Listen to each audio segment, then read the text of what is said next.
My name is Molly Stewart, and at 67 years old, I never expected to be publicly humiliated by my daughter-in-law. After losing Harold, my husband of 45 years, I found comfort in visiting the company he built from nothing. Then came last December's holiday party, where Audrey introduced me as the leech maid who hangs around the office out of desperation. If only she knew who actually owns Westbrook Enterprises. Sometimes silence speaks volumes, until the perfect moment arrives. Before I share what happened next, let me know where you're watching from in the comments below. And if you enjoy stories about unexpected comeuppance, hit that like and subscribe button. Trust me, you won't want to miss what happened after Audrey's cruel introduction. Harold and I met in college, both of us studying business at Boston University. He was brilliant, charismatic, and had big dreams. I was studious, practical, and grounded. We balanced each other perfectly, and after graduation, we married in a simple ceremony with just our families present. Neither of us came from money, but we shared a vision for building something meaningful together. Harold started Westbrook Enterprises in our garage, quite literally. It began as a small consulting firm helping local businesses streamline their operations. I worked as a teacher to support us in those early years, coming home to help Harold with paperwork and client calls. He always insisted that I understand every aspect of the business. I can still hear his voice. "My Molly, if we build this together, we need to both understand it. No silent partners in this marriage." He would spread financial reports across our tiny kitchen table and walk me through them line by line. At first, I merely nodded, but gradually I began asking questions, offering insights. Harold would beam with pride whenever I spotted something he had missed.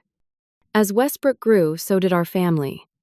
Our son Thomas came along 10 years into our marriage. Harold was already finding success, and we had moved from our starter apartment to a modest house in a good school district. Even with the growing business demands, Harold made time for our son, taking him to the office on weekends, teaching him the same lessons about business and integrity he had taught me. By the time Thomas graduated from college 23 years later, Westbrook Enterprises had become a major player in business consulting and financial services with over 500 employees and offices in 3 states. Harold had built something remarkable, but he never forgot where we came from. He treated the janitorial staff with the same respect he showed to executives, knew everyone by name, and insisted on an annual company picnic where families could connect. Then came the diagnosis: pancreatic cancer. Stage 4. The doctors gave Harold 6 months to a year. He lived for 3 more years, through sheer determination, using that time to prepare the company and our family for the inevitable. During those years, I sat in on more meetings, reviewed more reports, and made more decisions alongside my husband. The board members knew of my involvement, but most employees just saw me as the boss's supportive wife. Harold passed away 3 years ago. According to his carefully constructed succession plan, Thomas took over day-to-day operations as vice president, while the CEO position went to Harold's longtime friend and colleague, Richard Bennett. What very few people knew was that Harold had transferred the majority of his shares to me before his death. On paper, I became the majority shareholder of Westbrook Enterprises, though I chose to remain in the background. Thomas thrived in his new role. He had his father's business sense and charisma, but sometimes lacked Harold's patience and humility. 2 years ago, he met Audrey Palmer at a business conference. She worked in marketing for a competitor, and according to Thomas, she was brilliant, beautiful, and ambitious. Their courtship was whirlwind fast, and within 6 months, they were engaged. I tried to be supportive. Thomas was 37 and had focused primarily on his career until then. He seemed truly happy with Audrey, and initially she was warm and engaging with me. She asked about Harold, about the early days of the company, and seemed interested in becoming part of our family. The wedding was lavish. Nothing like the simple ceremony Harold and I had, but times change, and I wanted Thomas to have the celebration he desired. After they married, things began to shift. Audrey took a position in Westbrook's marketing department, rising quickly to marketing director within a year. Her ambition was clear to everyone. She had her sights set on becoming chief marketing officer, a position currently held by Barbara Thompson, who had been with the company for 20 years. As for me, I found the house too quiet after Harold was gone. I started visiting the office a couple of times a week, helping with small tasks, organizing the company archives, and occasionally sitting in on board meetings when important decisions were being made. To most employees, I was just Harold's widow who couldn't let go. Only Richard, the CEO, and a few board members knew of my controlling interest in the company. Audrey was initially polite about my presence, but I could sense her discomfort. As her own position in the company solidified, her attitude toward me cooled noticeably. At family dinners, she would interrupt my stories about the company's early days, subtly suggesting they were no longer relevant in the current business landscape. Thomas noticed nothing amiss, or chose not to. The board respected my input, delivered quietly in private meetings. But to most of Westbrook's employees, including my daughter-in-law, I was just the founder's widow who needed somewhere to go during the day. And for a while that arrangement suited me fine. I had never needed the spotlight, and I trusted the executive team Harold had built. But as Audrey's treatment of me continued to deteriorate, I began to wonder how long I could or should remain invisible. The first time I noticed something truly off about Audrey was at Thomas's birthday dinner, about a year after their wedding. We were at an upscale restaurant in downtown Boston, and Thomas had invited several colleagues from work. Audrey spent the entire evening networking, barely acknowledging me, except when introducing me to others. She would say, "This is Thomas's mother, Molly," with a dismissive wave of her hand before quickly steering the conversation back to business topics, where I presumably had nothing to contribute. Later that night, I overheard her telling a female colleague, "The widow Stewart is sweet, but so out of touch with modern business. Thomas keeps her involved out of guilt." When I mentioned this comment to Thomas the next day, he laughed it off. "Mom, Audrey's just ambitious. She doesn't mean anything by it. She respects you, I promise." But I had seen the way ambition could twist people during my years with Harold. The difference was that Harold never stepped on others to climb higher. Over the following months, Audrey's behavior toward me grew increasingly disrespectful. At the office, she would walk past my desk without acknowledgement. If we ended up in the elevator together, she would spend the entire ride on her phone. At family gatherings, she would speak to me slowly and loudly, as though I were not only elderly but also hard of hearing and dim-witted. I noticed something else about Audrey that concerned me even more. She had different personas depending on who was watching. With executives, she was deferential and charming. With peers, she was collaborative and friendly. With subordinates, she was cold and demanding. And with me, she was barely tolerant. Harold always said you could judge a person's character by how they treat those they believe can do nothing for them. 3 months before the holiday party, I was helping organize the company archives, a project I had taken on to preserve Westbrook's history. I was sorting through photographs in the small room adjacent to the marketing department when I heard Audrey's voice through the thin wall. She was speaking to her assistant. "I swear, Jillian, I cannot understand why Thomas's mother needs to be here every week.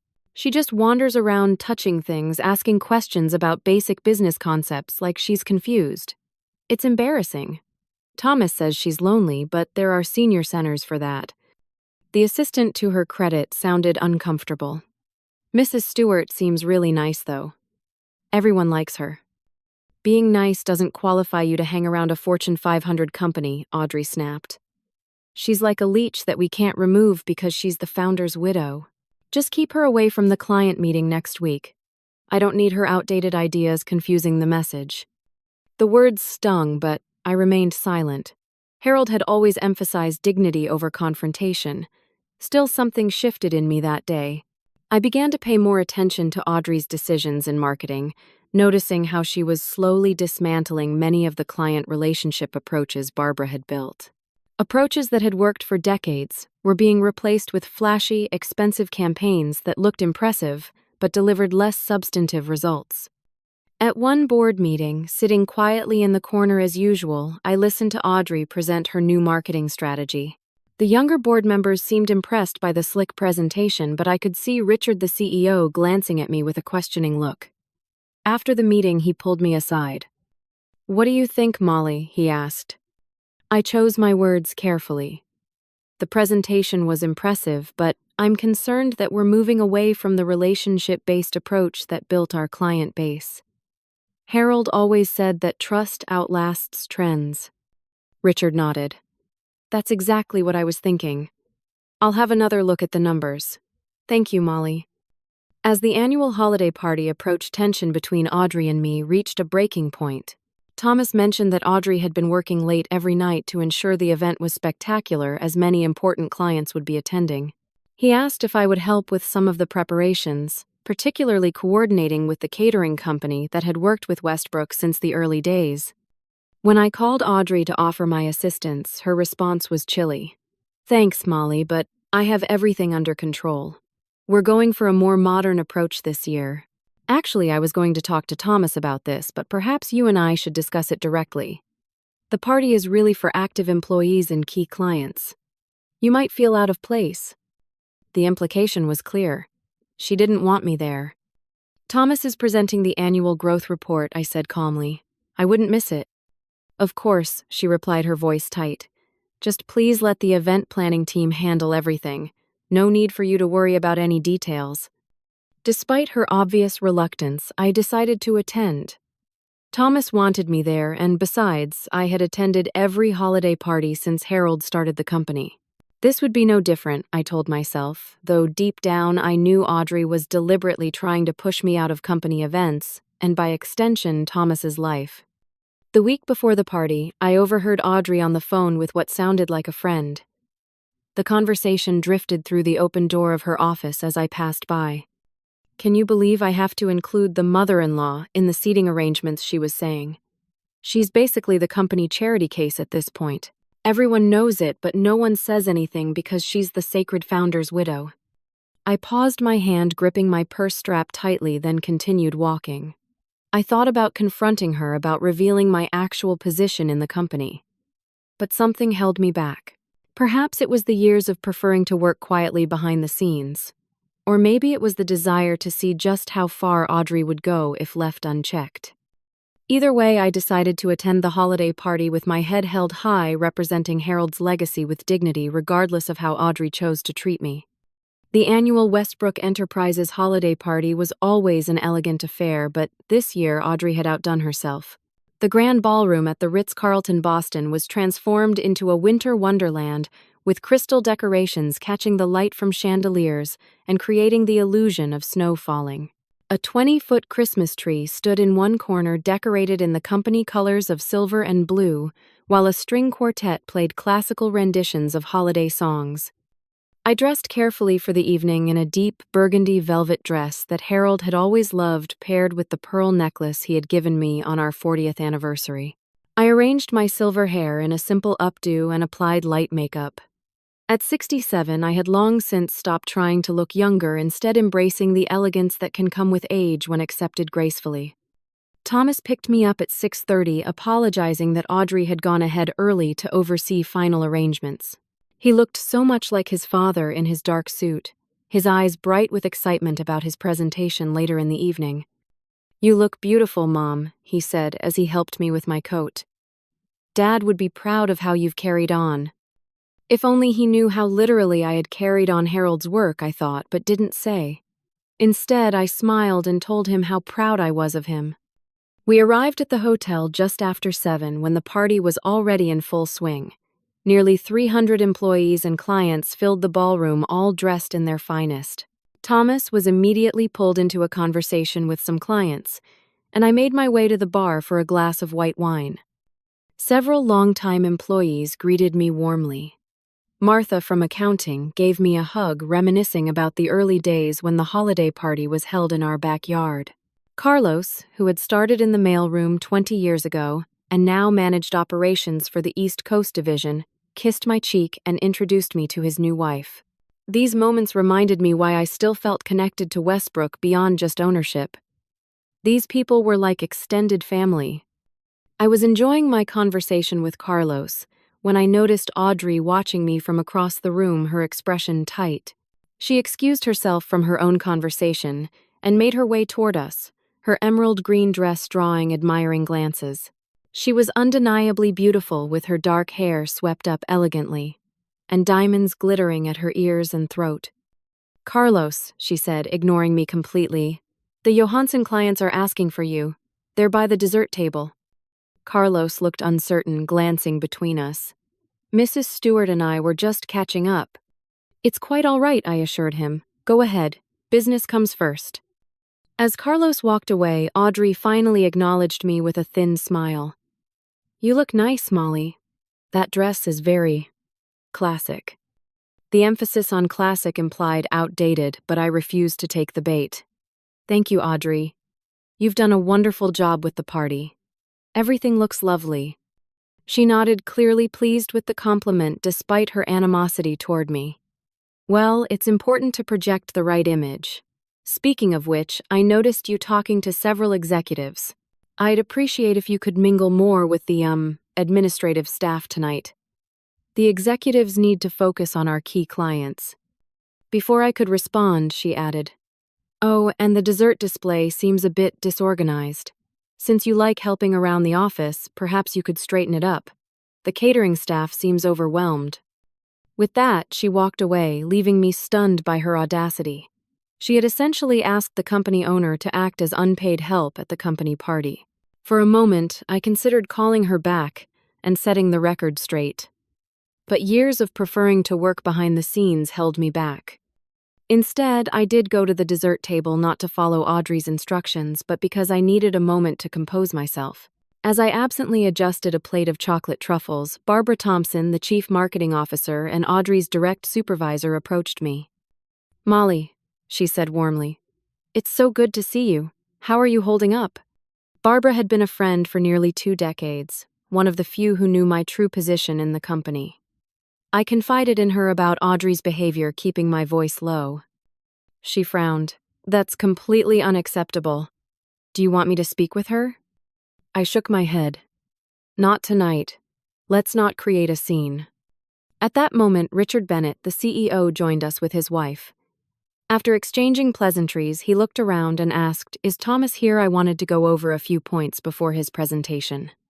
Yes, he's somewhere around, I replied, scanning the room. Probably with Audrey. As if summoned by her name, Audrey appeared with Thomas and another couple I didn't recognize. Seeing Richard, she practically pushed Thomas forward. Richard, Thomas was just looking for you. And he wanted to introduce you to the Blackwoods. They're considering moving their entire account to us from Goldman Sachs. Richard nodded politely at the couple but then gestured to me. Have you met Molly Stewart, Harold's wife, and Thomas's mother? Before I could extend my hand, Audrey laughed, the sound brittle and dismissive. Oh, that's just Thomas's mother, the leech maid. She hangs around the office doing odd jobs to keep busy. We feel sorry for her, so we let her straighten up the break room and organize old files. She was just fixing the dessert table, actually. The silence that followed was deafening. The Blackwoods looked embarrassed. Richard appeared shocked, and Barbara's face reddened with anger. Thomas stood frozen. His expression a mix of surprise and discomfort, but he said nothing. Not one word in my defense. I felt as though all the air had been sucked from the room. The term leech maid echoed in my head alongside the clear implication that I was a charity case, someone to be pitied rather than respected. Decades of contributions to the company, from supporting Harold in the early years to my continued guidance behind the scenes, reduced to odd jobs performed by a lonely old woman. I maintain my dignity, Audrey. I managed to say, my voice barely audible even to myself. Then I turned and walked away, heading for the ladies' room where I could collect myself in private. Behind me, I heard Barbara say sharply, Audrey, a word, and Richard's uncomfortable attempt to salvage the conversation with the Blackwoods. But Thomas remained silent, and that hurt more than Audrey's cruel words. In the elegant bathroom, I leaned against the marble counter and looked at my reflection. The woman staring back had aged gracefully, her eyes still bright with intelligence, her posture still straight with pride. Harold would never have tolerated such disrespect toward anyone, let alone his wife. And in that moment, I realized I had been doing his legacy a disservice by allowing Audrey's behavior to continue unchecked.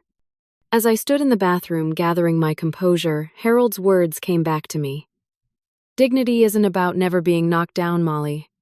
It's about how you stand back up, and sometimes standing up means showing your full height. I had been hiding my true position out of a preference for privacy, but perhaps I had taken that too far. In doing so, I had allowed not just Audrey, but others, to misunderstand my place in the company Harold and I built together. A gentle knock at the door was followed by Jackson Friedman, the CFO, calling my name softly. "Molly, are you all right?" I opened the door to find Jackson looking concerned. He had been Harold's friend for 30 years, and one of the few who fully understood my role at Westbrook. "I heard what happened," he said. "Richard is furious." "It's all right," I replied. "Not the first time Audrey has made her feelings clear." Jackson shook his head. "No, it's not all right. We've all been complicit by allowing this charade to continue. Half the company has no idea who you really are, and the other half has forgotten because you've been so determined to stay in the background." He was right, of course. After Harold died, I had insisted on maintaining a low profile. The board meetings were kept confidential. My suggestions filtered through Richard or other executives, my ownership of the company known only to a select few. I had wanted Thomas to establish himself without being seen as the boss's son who needed his mother's help. And I had always preferred working behind the scenes anyway, even when Harold was alive. Jackson placed a hand on my shoulder. "Molly, I've sat in 20 board meetings where your insight turned the company around. I've watched you quietly guide Westbrook through the recession, the expansion into new markets, and the tech transition. Hell, last month, your suggestion about the pension fund saved us millions. Yet you let people like Audrey treat you like you're nothing. Why?" I thought of Thomas, of how hard he had worked to establish himself at Westbrook. Out of respect for him, I guess. And habit. Harold was always the face of the company. Well, Harold would be turning in his grave seeing his wife called a leech maid at the company Christmas party, Jackson said bluntly. Maybe it's time to remind everyone exactly who Molly Stewart is. He was right. The time for hiding was over. I straightened my shoulders and checked my reflection once more. My eyes were clear now, my resolve firm. Back in the ballroom, the party continued, though I noticed several small groups talking in hushed tones, likely discussing the scene that had just occurred. Richard spotted me immediately and came over with Barbara. "Molly, I am so sorry," Richard began. "What Audrey said was completely unacceptable. I've already spoken to her." I held up a hand. "It's all right, Richard. But I think it's time for a change." He studied my face, then nodded slowly, understanding dawning in his eyes. "The announcements are in 30 minutes, if you're sure." "I am," I replied. "It's been 3 years. Time to step out of the shadows." As Richard went to make preparations, I spotted Thomas making his way toward me, his expression troubled. Audrey was nowhere to be seen.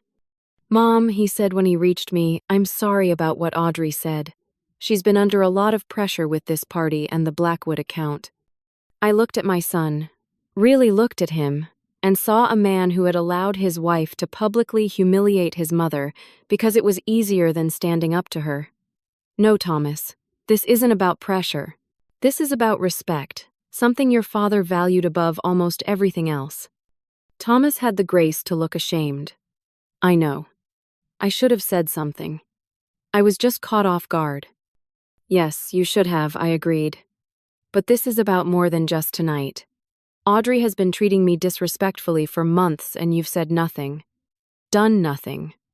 I could see him struggling for a response, his loyalty divided between wife and mother. "Look, I'll talk to her. Make her apologize." This time it was my turn to silence him with a raised hand. "I don't want a forced apology, Thomas. I want genuine respect. And maybe it's time I commanded it rather than hoped for it." "What do you mean?" he asked, his brow furrowed. "You'll see shortly," I said, patting his arm. "Now I believe you have a presentation to prepare for." As Thomas walked away, clearly confused, I saw Audrey re-enter the ballroom. Her face was flushed, suggesting Barbara's talk with her had been unpleasant. She spotted me, and after a moment's hesitation, began walking in my direction, likely planning to deliver the apology Thomas had promised on her behalf. I turned and walked in the opposite direction, not yet ready to hear whatever insincere words she had prepared. Instead, I found myself speaking with several longtime employees, people who had known Harold and had always treated me with genuine warmth. Their concern over Audrey's behavior was touching, and I assured them that everything would be fine. Better than fine, actually. As the minutes ticked by toward the announcements, I felt a strange calm settle over me. This wasn't about revenge or even putting Audrey in her place. It was about honoring Harold's legacy properly, about acknowledging my own role in building and sustaining Westbrook Enterprises, and about ensuring the company culture reflected the values of respect and integrity that had been our foundation from the beginning. At precisely 9:30, Richard tapped a spoon against his champagne glass, the sound gradually quieting the room as everyone turned their attention to the small stage set up at one end of the ballroom.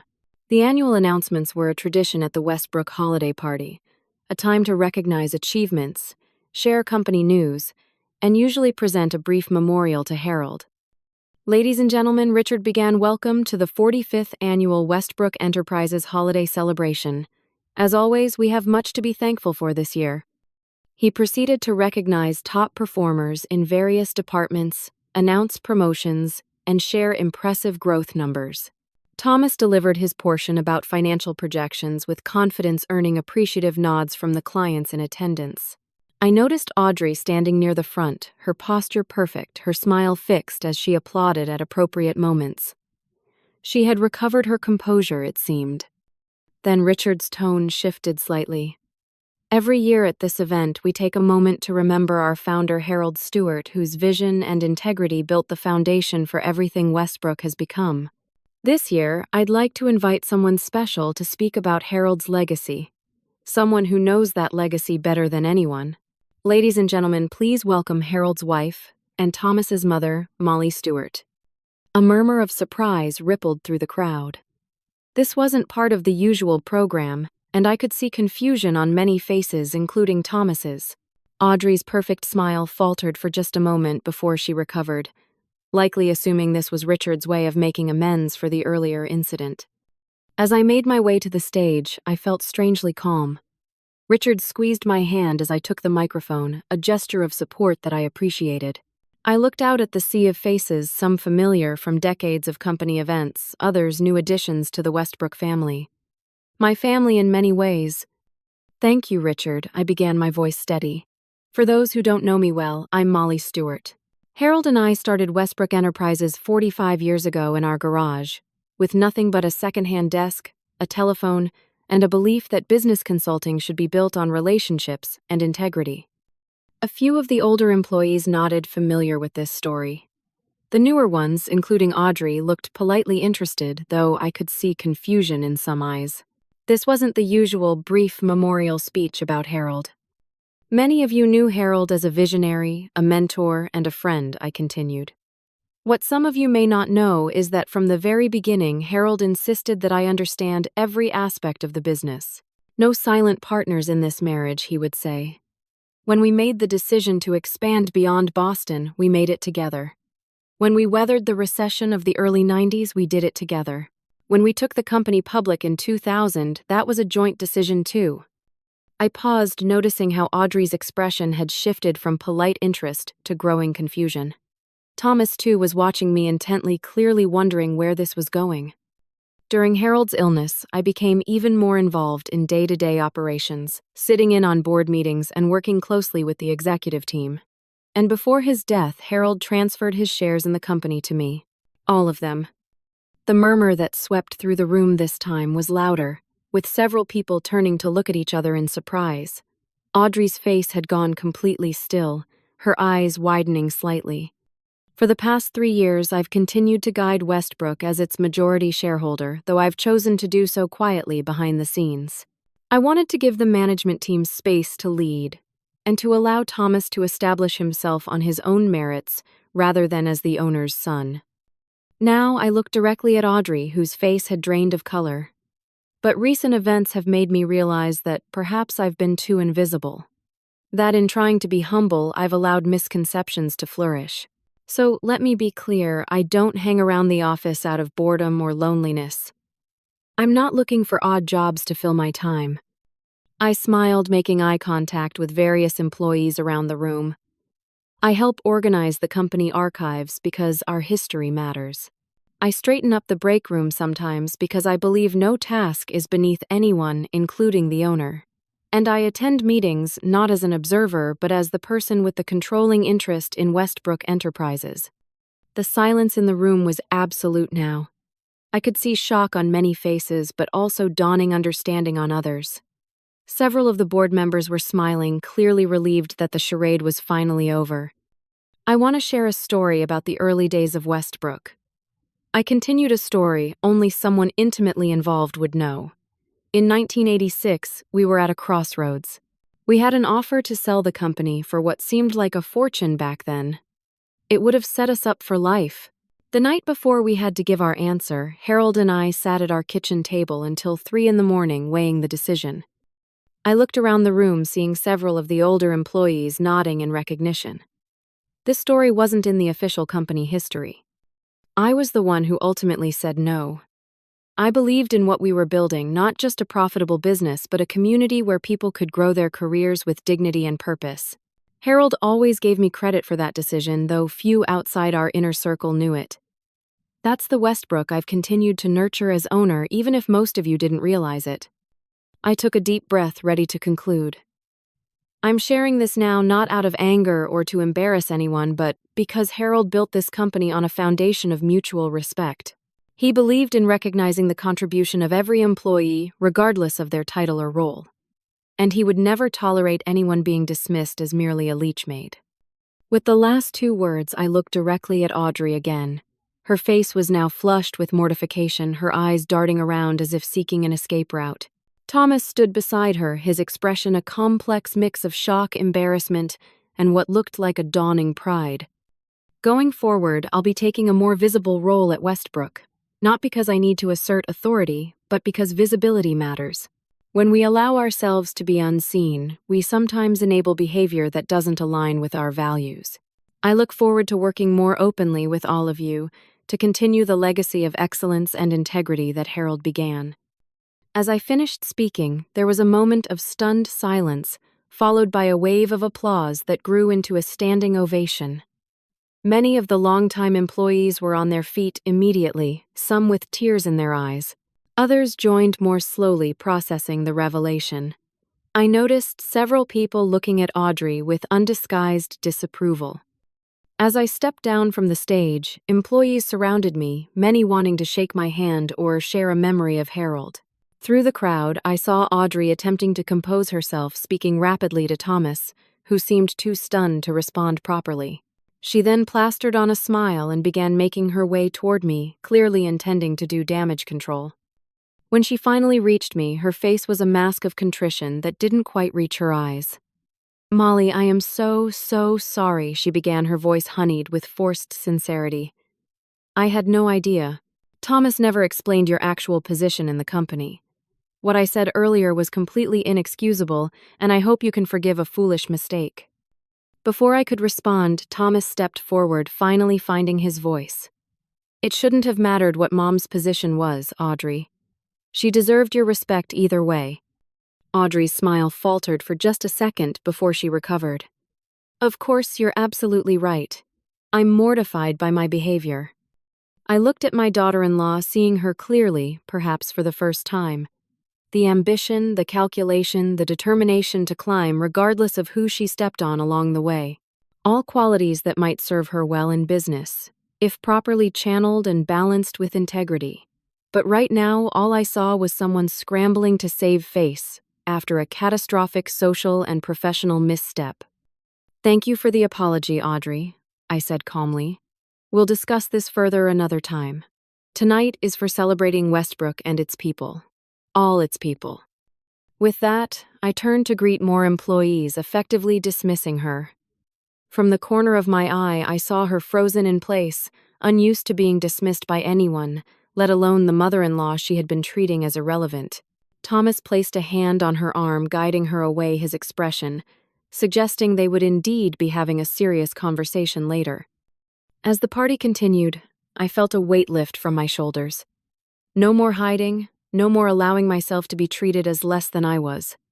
Harold would have approved. After all, he was the one who always told me, Stand in your truth, Molly. The right people will respect you for it. The remainder of the holiday party passed in a blur of conversations.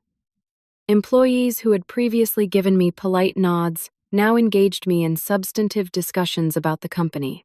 Executive team members who had always known my true position expressed relief that the pretense was over.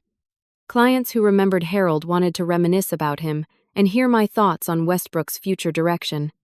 Through it all, I occasionally caught glimpses of Audrey, who had recovered enough to maintain a professional demeanor, though she stayed far from my orbit for the rest of the evening. Thomas hovered nearby, clearly wanting to speak with me privately, but respecting that this was my moment to connect with the broader Westbrook family. By the time the party wound down around midnight, I was exhausted but oddly exhilarated. Richard insisted on having his driver take me home, and I gratefully accepted. As I settled into the back seat of the town car, my phone buzzed with a text from Thomas. "We need to talk. Breakfast tomorrow, just the three of us." I replied with a simple yes, knowing that the conversation with Thomas and Audrey would be challenging but necessary. The next morning, I took extra care with my appearance, choosing a tailored pantsuit that Harold had always said gave me a commanding presence. This wasn't about intimidation, but I wanted to establish clearly that our relationship would be different going forward. Thomas and Audrey arrived at my home precisely at 9, both looking like they'd had little sleep. Audrey was impeccably dressed as always, but her eyes lacked their usual confidence. Thomas seemed caught between worlds, his loyalty divided. I had prepared a simple breakfast of coffee, fruit, and pastries. We exchanged stilted pleasantries. As we settled at the dining table, the tension palpable. Audrey was the first to break the silence. "Molly, I want to apologize again for what I said last night. It was inexcusable and I'm deeply ashamed." I regarded her carefully, trying to discern sincerity beneath the perfect delivery. The apology sounded rehearsed, and knowing Audrey, it probably was. "Thank you, Audrey," I replied evenly. "But I think we need to address more than just last night's comment. Your behavior toward me has been dismissive for months." She had the grace to look down momentarily. "I know. I've been focused on advancing my career, and I incorrectly saw you as—" She paused, searching for a diplomatic word. "As irrelevant," I supplied. "As someone whose presence complicated your narrative about yourself and the company." Audrey flinched slightly but nodded. "Yes. I made assumptions based on limited information." Thomas cleared his throat. "Mom, I should have told Audrey about your role in the company, and I definitely should have spoken up when she made that comment last night. I'm sorry." I looked at my son, seeing genuine regret in his eyes. "Yes, you should have. But more importantly, you should have expected your wife to treat your mother with basic respect regardless of my position at Westbrook." Thomas nodded, properly chastised. "You're right. I allowed this situation to develop by staying silent." Audrey reached for her coffee cup, her hand trembling slightly. "Molly, I hope we can move forward from this. I value my position at Westbrook, and I value my relationship with Thomas. I don't want this mistake to damage either." There it was, the real concern. Not our relationship, but her position and her marriage. Still, it was an honest statement which I appreciated more than false contrition. "I think we can move forward, Audrey," I said carefully. "But things will change. I'll be taking a more visible role at Westbrook, including regular attendance at marketing department meetings." Her eyes widened slightly, but she nodded. "Of course. Your experience would be invaluable. I will expect to be treated with the respect due, not just to the majority shareholder, but to any person in the workplace. And I will be watching closely to ensure that you extend that same respect to everyone at Westbrook, regardless of their position." "I understand," she said quietly. "Good. Then I think this conversation is concluded for now. Actions will matter more than words going forward."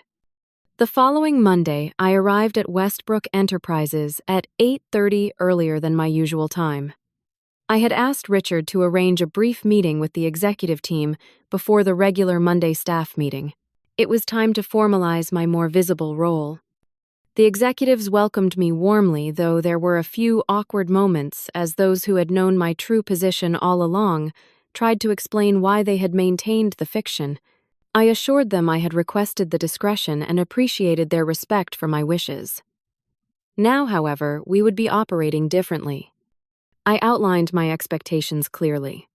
I would attend key meetings across departments, review major strategic decisions, and take a more public role in company communications. I would have a proper office established near Richard's, though I would not be assuming day-to-day operational control. I had no desire to micromanage the talented team Harold and I had built. After the executive meeting, I joined the Monday staff, gathering where Richard formally introduced me in my capacity as majority shareholder. The room erupted in applause, genuinely warm from most, politely professional from others, including Audrey, who managed to maintain her composure throughout. Over the next few weeks, a new rhythm established itself at Westbrook. I divided my time between my new office meetings across departments and continuing my work with the company archives. Employees who had previously seen me as merely Harold's widow now sought my input on projects, shared historical questions about the company, or simply stopped to chat in the hallways. Audrey maintained scrupulously professional behavior around me, though I could see it required effort on her part. Her natural confidence had been shaken, and she seemed uncertain how to navigate her new reality, where her mother-in-law was effectively her boss.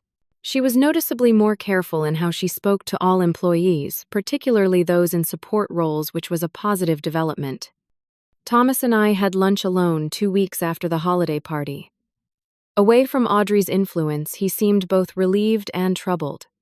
"She's really struggling with this, Mom," he admitted. "Her entire plan for her career path has been disrupted." I nodded, understanding the challenge for someone as calculating as Audrey. She had mapped out a course based on certain assumptions, and now had to recalibrate entirely. "She'll adapt," I said. "Audrey is nothing if not resourceful. The question is whether she'll learn the right lessons from this experience." Thomas frowned. "What do you mean? Will she learn that treating people with respect is valuable in itself? Or will she just learn to be more careful about who she dismisses, making sure they don't have hidden power first?" I asked. "One lesson leads to genuine growth. The other just makes her more strategic in her ambition." I could see Thomas turning this over in his mind, perhaps examining his own marriage in a new light. I didn't push further. He was a grown man who needed to make his own assessments of his relationship. A month after the holiday party, I convened my first official board meeting as the acknowledged majority shareholder. I had prepared, carefully reviewing all the current projects and initiatives, identifying areas where I felt Westbrook had drifted from our core values during my years of invisible leadership. My first proposal was to establish an employee recognition program that would highlight contributions at all levels of the company, not just sales achievements or executive decisions. My second was to review our compensation structure to ensure equitable treatment across departments. And my third was to create a mentorship initiative that would help promising employees from all backgrounds advance within Westbrook. The board approved all three unanimously, though I noticed a few surprise members who had perhaps expected me to focus on profit margins rather than company culture. They didn't yet understand that, in my experience, and Harold's, the right culture inevitably led to better profits in the long term. After the board meeting, Barbara Thompson, the chief marketing officer and Audrey's supervisor, requested a private conversation. She explained that while Audrey's marketing campaigns had indeed been flashy, they weren't delivering the results projected. Barbara had been trying to redirect Audrey's approach for months without success. "Now Audrey's being much more receptive to guidance," Barbara said with a knowing smile. "Amazing what a shift in perspective can do." I nodded, understanding the subtext. Audrey had been banking on eventually replacing Barbara, perhaps even undermining her to speed the process. Now, with my visible involvement and the public revelation of her misjudgment, Audrey was forced to prove herself through actual results rather than just impressive presentations. "I want her to succeed if she's capable, Barbara," I said honestly, "but on Westbrook's terms, not at the expense of our values." "Absolutely," Barbara agreed. "I'll work with her. She has genuine talent when she's not cutting corners or stepping on colleagues." 6 months after the holiday party, the changes at Westbrook were noticeable to everyone. The employee recognition program had boosted morale significantly. The mentorship initiative was helping us identify and develop talent that might otherwise have been overlooked. and the company's performance had actually improved, supporting my belief that a healthy culture drives sustainable success. My relationship with Audrey remained professional but distant. She performed her duties competently, adapted to the feedback from Barbara, and maintained perfect courtesy in our interactions. But there was no warmth, no genuine connection. The strain affected Thomas as well, creating tension in their marriage that was visible to anyone paying attention. Occasionally, I would catch Audrey watching me during meetings, her expression unreadable. Was she looking for weaknesses, plotting her next career move? Or perhaps genuinely reassessing her approach to business and relationships? Only time would tell. For now, I maintained clear boundaries while leaving the door open for a more authentic relationship, should she ever genuinely wish to build one. What I knew for certain was that I would never again allow myself to be diminished or dismissed, not by Audrey or anyone else. Harold had built Westbrook on a foundation of respect and integrity, and as the keeper of his legacy, I would ensure those values remained at our core. The leech maid had found her voice, and Westbrook Enterprises was better for it.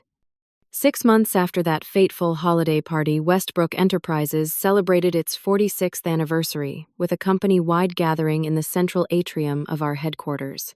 As I stood at the podium preparing to address the assembled employees, I reflected on how much had changed in half a year. The most visible change was the Harold Stewart Excellence Awards, a new quarterly recognition program highlighting employees whose work exemplified our core values of integrity, innovation, and respect.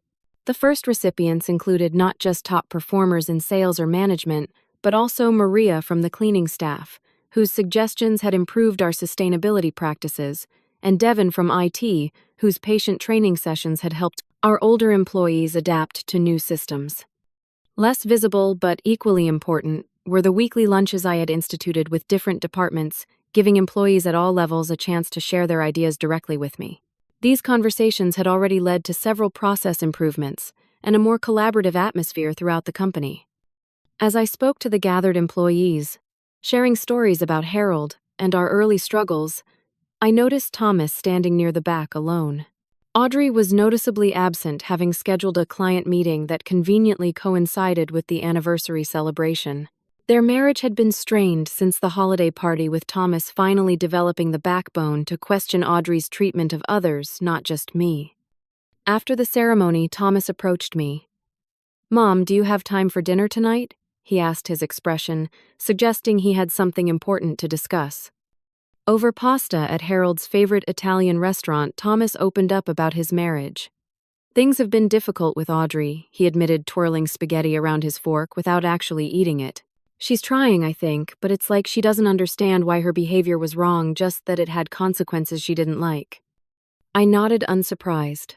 "I've noticed that she's more careful now, but there's a difference between changing your behavior because you've had a genuine change of heart and changing it because you're afraid of the repercussions." Thomas sighed. "We've been in counseling for the past month.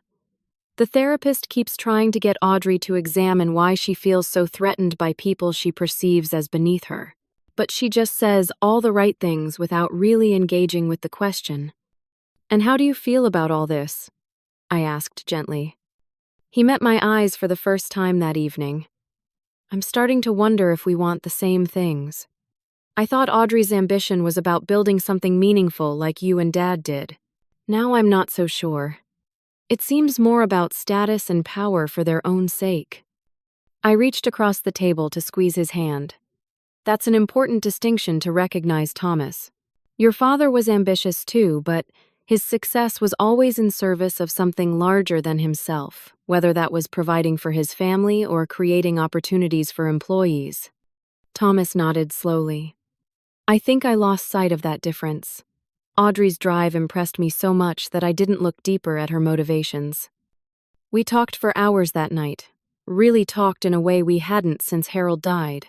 Thomas shared his concerns about his marriage, his relief at no longer having to hide my role in the company, and his renewed appreciation for the values his father had instilled in him. 2 weeks later, I was surprised when my assistant informed me that Audrey had requested a private meeting. Curious but cautious, I agreed to see her in my office the following morning. Audrey arrived precisely on time, dressed impeccably, as always, but with a subtly different demeanor. The aggressive confidence was muted, replaced with something more measured. "Thank you for seeing me, Molly," she began after declining coffee. "I've been doing a lot of thinking over the past months, and I owe you a genuine apology, not the reflexive one I offered after the holiday party." I nodded, waiting for her to continue. She took a deep breath.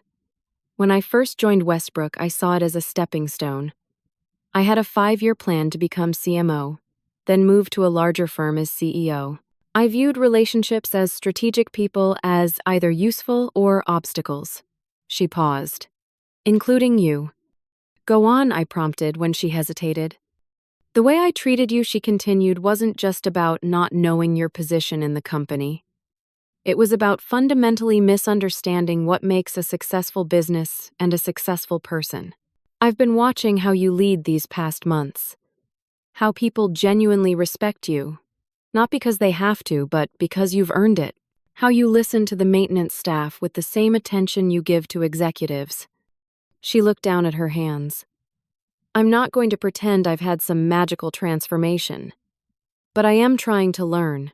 Thomas and I are working through some difficult conversations, and I'm trying to be more honest with him and myself."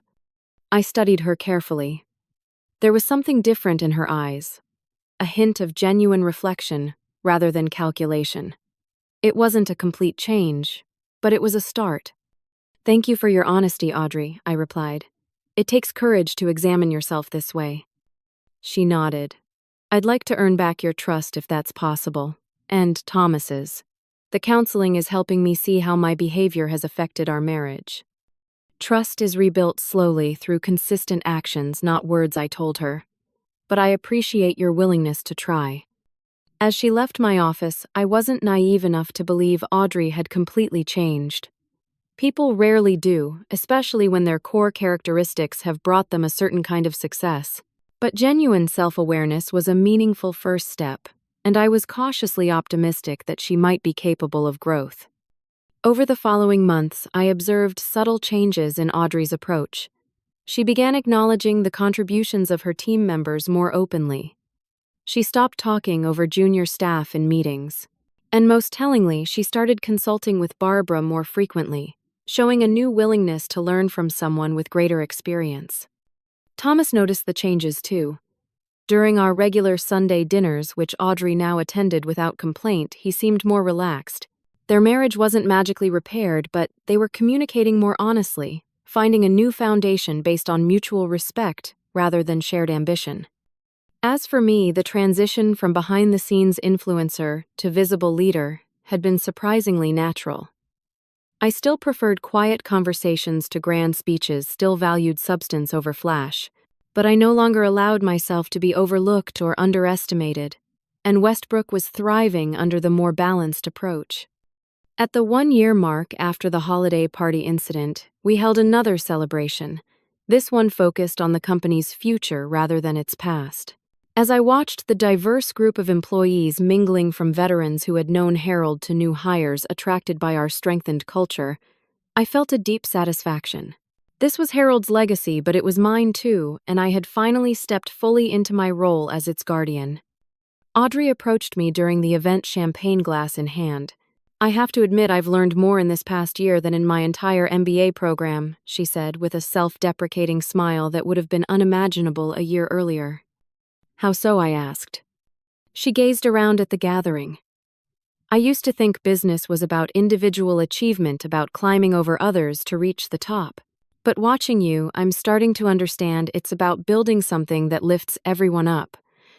The irony is, I think I'll actually go further with this approach than I would have with my old one." It was perhaps the most honest thing Audrey had ever said to me, acknowledging both her growing wisdom and her persistent ambition. I smiled. "Your father-in-law used to say, if you want to go fast, go alone. If you want to go far, go together." Wise man, Audrey acknowledged. I wish I'd had the chance to really know him. "He would have challenged you," I told her, "just as I intend to continue doing." "I look forward to it," she replied, and for once, I believed her. That night, as I sat alone in my study, surrounded by photographs of Harold and our life together, I reflected on the lessons of the past year. The humiliation of being called a leech maid had led to a necessary reckoning not just for Audrey but for me as well. By allowing myself to be invisible, I had enabled behavior that undermined the very values Westbrook was built on. True dignity, I realized, wasn't about avoiding confrontation or hiding in the background. It was about standing firmly in your truth, demanding respect, not through power but through consistent integrity, and having the courage to be seen fully for who you are.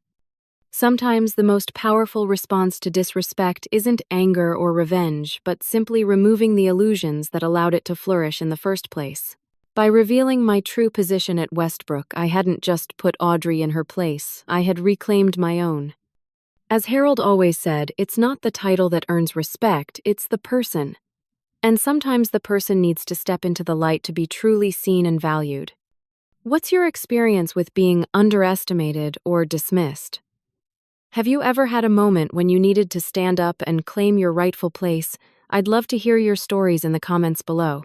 And if this tale of standing in your truth resonated with you, please like, subscribe, and share it with someone who might need the reminder that their value doesn't depend on others' recognition. Thank you for joining me today. And remember, dignity isn't given, it's claimed through how we choose to show up in the world every single day.